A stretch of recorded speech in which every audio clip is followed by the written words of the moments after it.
You say towns shall inherit the earth, replacing people, like people once replaced mammoths. I don't believe it. Let's not make hasty conclusions. Children inherit the earth too, and kids are smarter than their parents. Pathologic 2 is a game that has haunted me since I first played it through during the holiday season. It was a pretty rough and lonely time for me this year, and playing a game that matched my mood just felt fitting. I found the world of Pathologic to be absolutely engrossing, and its gameplay had a grip on me that lasted for the entirety of its playtime. Now, this isn't universal, but generally, when I've seen people discuss these games, they tend to focus on how immersive its gameplay is. This is a valuable conversation, and Pathologic 2 absolutely deserves praise for how its gameplay nearly perfectly emulates the stress and dread that the characters themselves are feeling. For example, in any other game, murder is kind of run-of-the-mill. It's a casual action that's often loosely justified, for fun, for XP, or for loot. But in Pathologic 2, I felt genuinely awful when I shanked soldiers in the dead of night just to steal their food. Imagine being some poor fucker sent to the town. It's already a hell on earth. And one night, you get shot in the back by one of the so-called doctors that's supposed to be helping the town just so he could steal your MREs. It made me sick if I thought about it too much. I had an initial script that went into much more detail on these kinds of ideas, but I feel like this is ground that people have covered already. Instead, I want to talk a little bit about some of the capital T themes that I drew from Pathologic 2 and its endings. There will undeniably be spoilers for Pathologic 2 and Pathologic Classic, which, despite sharing many ideas, are quite different textually. It's worth noting that I haven't played a ton of Pathologic Classic.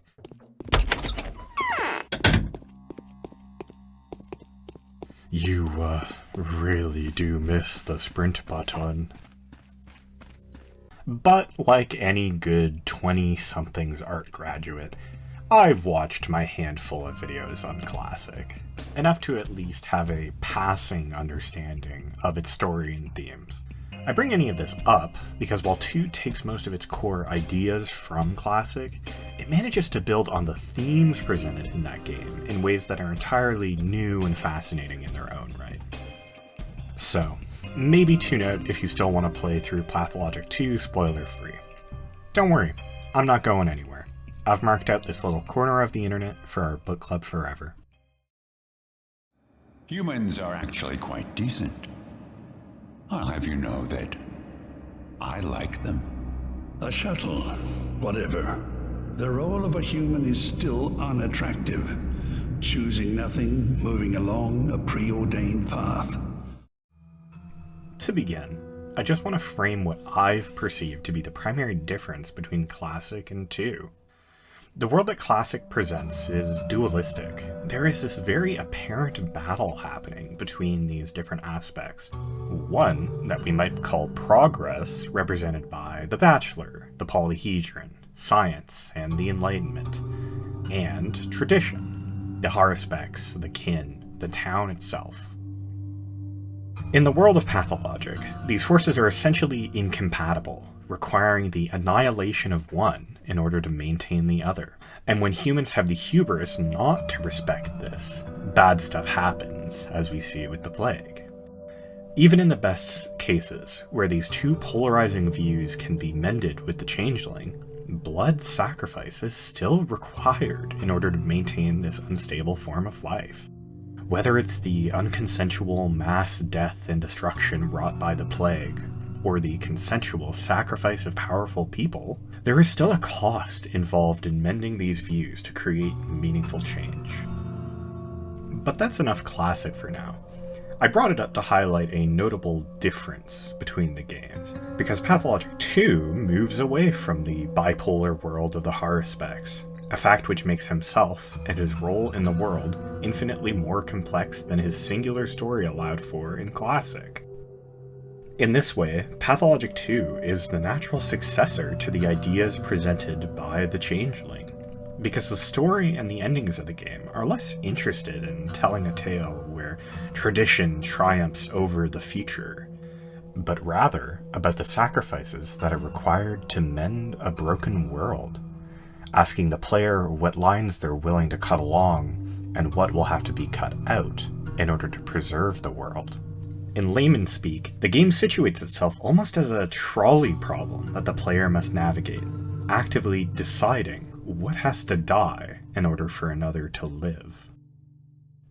The setup for this trolley problem really started for me in the abattoir, where the source of the plague and the nature of the world is revealed to Artemy. This spiritual side of Artemy, being a part of the kin, was apparent throughout the entire game. Artemy's training as a Menku is what allows him to make drugs from infected organs, to pluck herbs from the earth. It gives him visions and dreams about what to do, and grants him the ability to understand the minds of the kin he interacts with. The interconnectivity of the world, of all these disparate aspects of life, herb lore, surgery, butchery, language, are all described as lines that are visible to the Menku.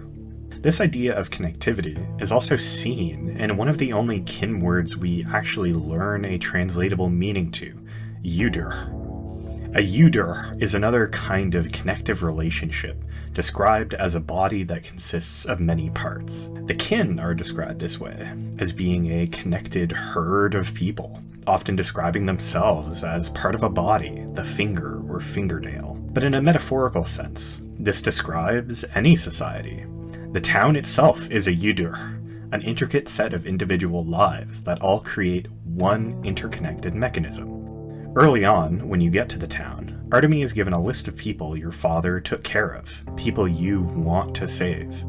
This list mentions a secret eighth person, the Udur, and upon learning that earlier definition, I understood it as my Papa Dearest telling me to save the town metaphorically.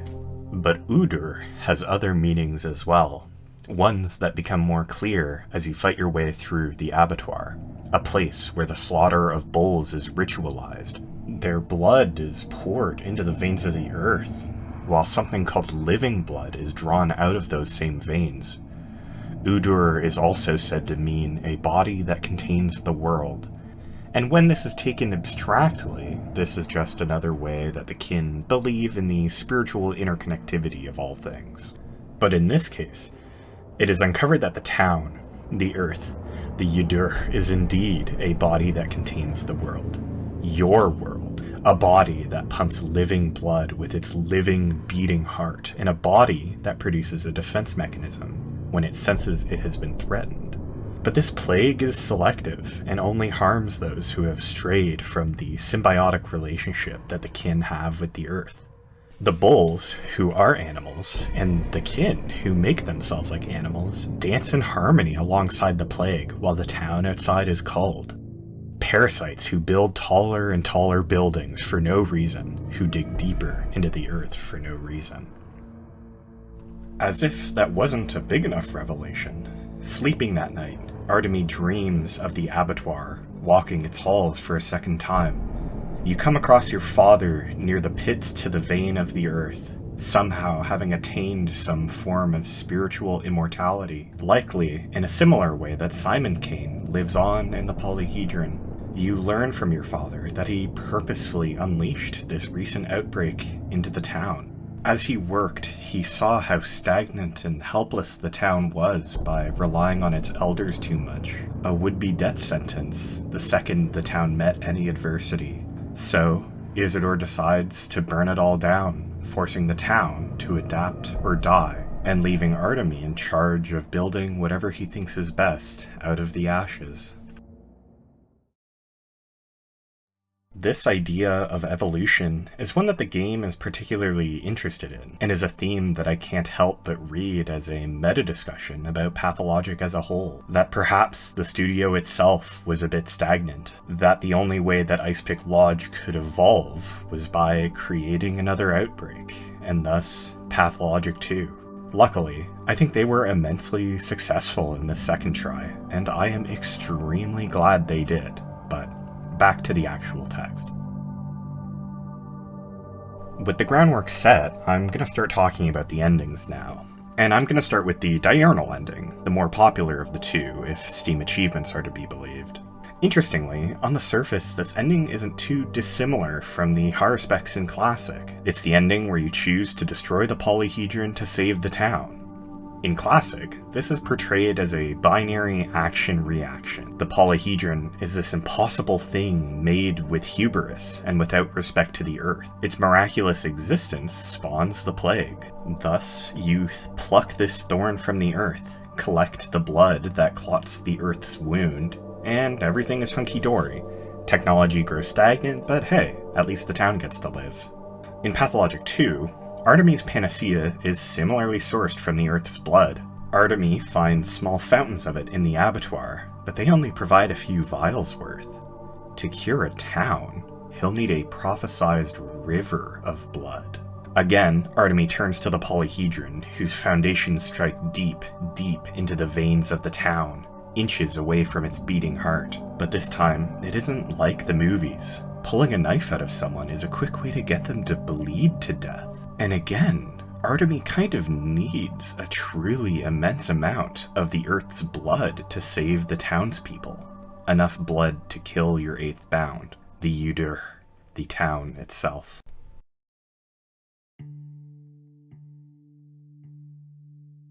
To complicate this moral conundrum even more, on the final day, when you're racing across town, you're approached by two different groups of people, who each represent a different ending. Some kids approach you, the primary inhabitants of the polyhedron, who basically say that they're kind of done with it. They want the polyhedron destroyed, that while it keeps them safe, they also can't age while inside of it. Despite being this miraculous thing, it's a force of stagnation, and its destruction is what grants the town a chance to move forward, for the kids to age and create a new, better place out of what remains. After collecting the last of the town's blood, you can walk around the cured town in an epilogue, talking to the townspeople who survived about their visions for the future. It was the ending that I chose first, and I'm glad I did. There's a lot of optimism in the ending. The achievement literally calls it the warmer future, and you can feel that. It's the first time you walk around the town without starving, without worrying about the plague or those fucking bandits. The sun is shining. You saved the town. It was a nice enough feeling to cancel out the pit in my stomach that I felt during the last day, knowing that I would have to kill the earth. This is good. It was worth it.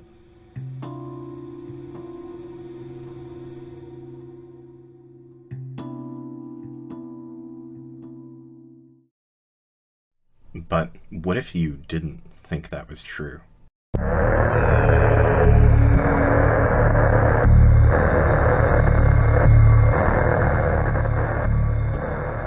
The Nocturnal ending is the second option available to Artemis, and is closest to the Bachelor's ending in Classic, at least on the surface. In this ending, you decide that all the miraculous, fantastical parts of life are too valuable, too unique, to eliminate entirely just to save one town. Of course, this means the town and its beating heart, but it also means the magical creations of the earth.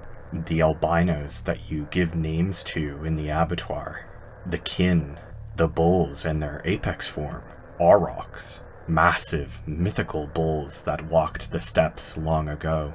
Interestingly enough, this also includes the polyhedron, this impossible, miraculous thing that is as much a part of the earth as anything else now.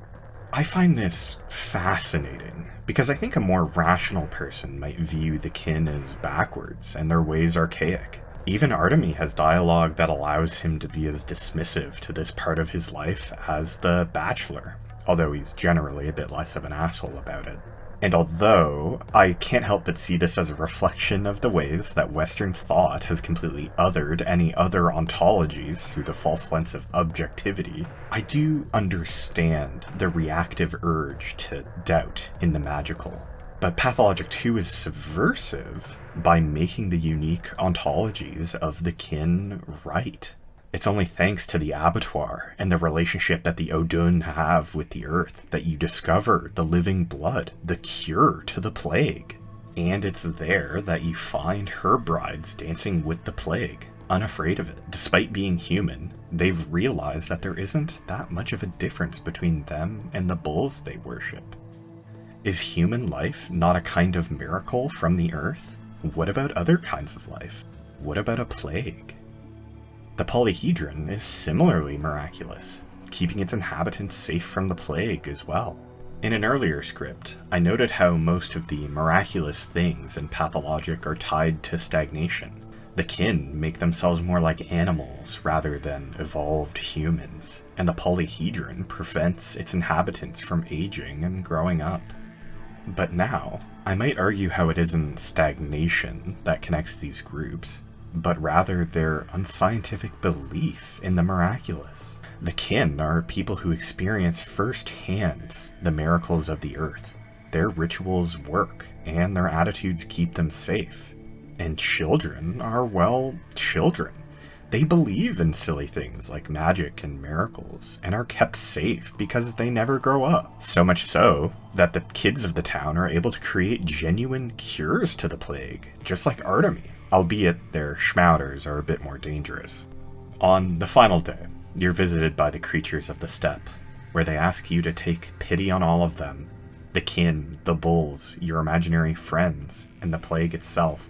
They ask you if sacrificing them, the last magic in the world, is worth it to save whatever the town is. If killing the living, beating heart of the town is worth it to save the town.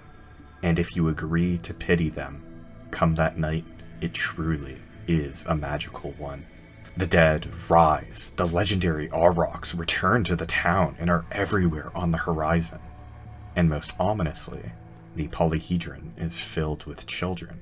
Children who in Classic are the powers that be, the ones who created the make-believe game of Plague that the player is stuck within. This meta element appears again in Pathologic 2 as devisers. This magical night allows you to break the fourth wall and listen to the thoughts of the people behind the game, its developers. I was so stunned when I climbed the polyhedron. I really took my time to digest something that each developer felt was important enough to include in the game. Some postulated on how they felt about the story, that they liked it because it featured strong people in tough times. Others scorned the player, highlighting the years of their lives that were devoted to a few hours of the players. Some disliked the stagnation inherent in recreating their greatest hit, or of including yet another fourth wall bit. I couldn't help but come back to the game's fascination with the concept of the Udur, and how the game itself, Pathologic, could be described as a similar, circular, symbiotic relationship with the developers. A body that holds the world, a world that supports and is supported by the numerous developers who worked hard to make it the masterpiece that it is. And I am glad that the game forces you to address your position in this relationship while you climb the polyhedron. The fact that many real people with lives, families, and ideas all worked together to give you, the player, this experience. But back to the less meta themes of the text. I just adore how complex the Nocturnal ending can get if you start exploring its inherent contradictions. The polyhedron is an icon of this magical, scientific feature, and yet it's combined with the aurochs representing this mystical past. Both of these things, the polyhedron and the bulls, are ways that we can avoid the plague, both of which involve this radical belief in the power of the magical, or alternatively, rampant stagnation. But I hesitate to use that word, because it's hard to call a world like this stagnant.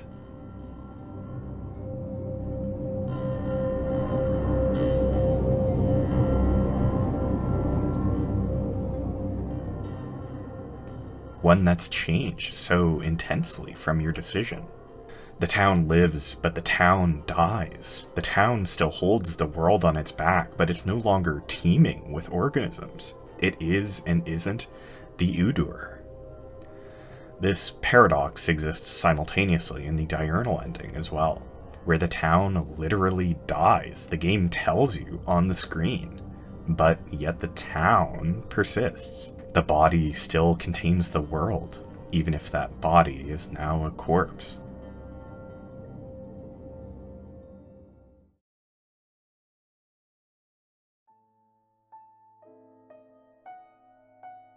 And with these options laid out, I hope you can understand why I might feel compelled to write about this. Because deciding between these two worlds is probably one of the most fascinating and complex questions I've ever seen a game pose.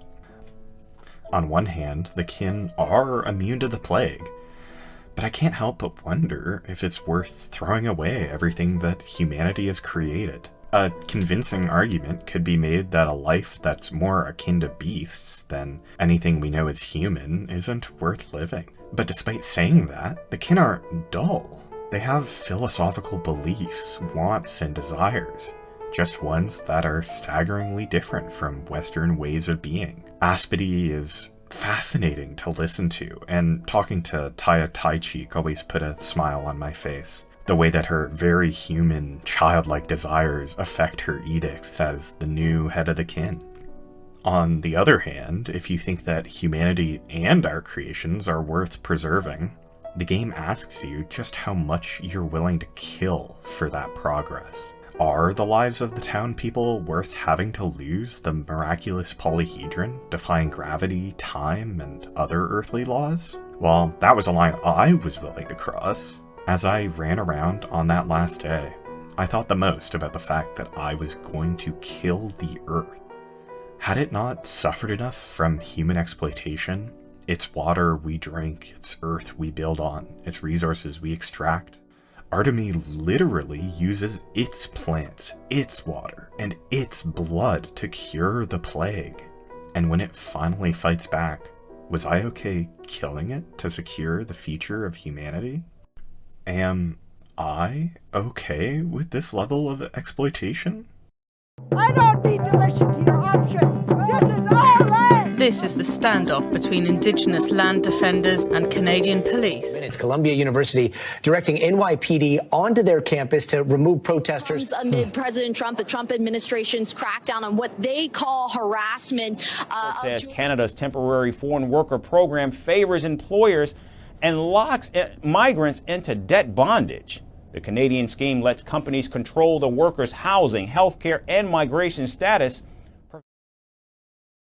How worth it is life currently when it costs the blood of so many others?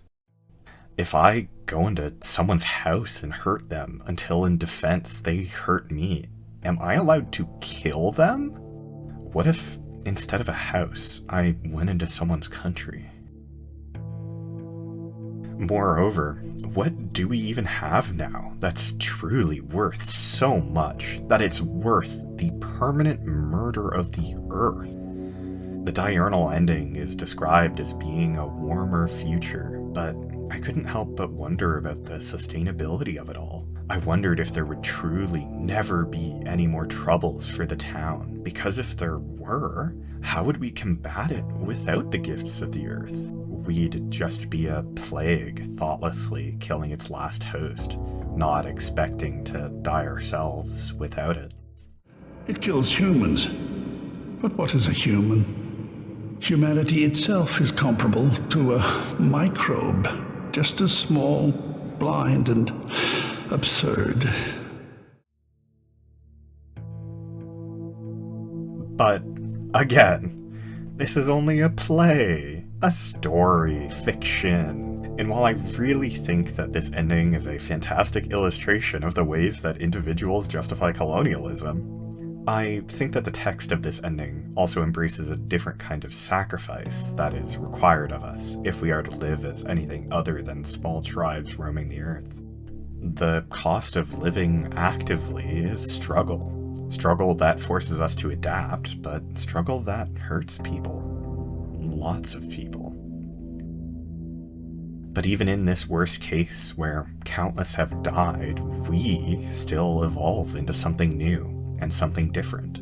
There will likely be struggle in the future, Part of what the game asks is, do you have faith that humans will continue to evolve in response to whatever struggles the world or fate throw at us? Which itself is a radically beautiful hope to have for the future of humanity. In the end, I don't know what to think. I think that both options are horrific, and that both options are also beautiful, and I don't think there will ever be a good answer. All there is a truly, truly fantastic game. One that I hope I've done a bit of justice by talking about. I really do love Pathologic 2, and I'm sitting on the edge of my seat to see what they can do with 3. And as for you, viewer, genuinely, thank you for listening and for your time. I hope you've gotten something out of this too, and I'd be happy to hear what you thought.